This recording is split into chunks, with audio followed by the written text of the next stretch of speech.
President Ferdinand Marcos Jr. ordered on Wednesday, July 24, the Office of Civil Defense or OCD and other agencies to identify communities still unreached by government aid. During the situation briefing at the National Disaster Risk Reduction and Management Council, PBBM stressed reaching out to isolated areas is a priority.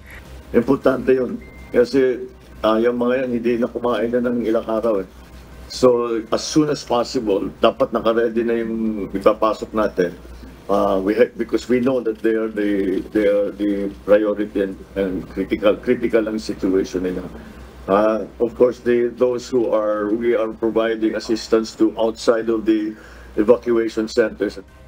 The Department of Social Welfare and Development assured that there are sufficient prepositioned relief goods and standby funds ready for those affected by the calamity.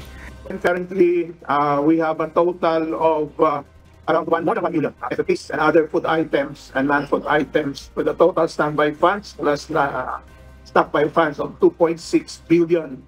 Meanwhile, President Marcos tasked concerned government agencies to warn and support communities first before releasing water from dams, especially in Luzon, to avoid accidents and loss of lives. Have they opened it already? Mahal na Pangulo, yung Ipo and Binga Dam ay nag-open na po. Pero 5 a.m. po kanina ay nag-abiso po ang sa mga region, sa mga areas na aabutan. And but nabisuhan lang o napadala natin ng tulong na para pag-evacuate.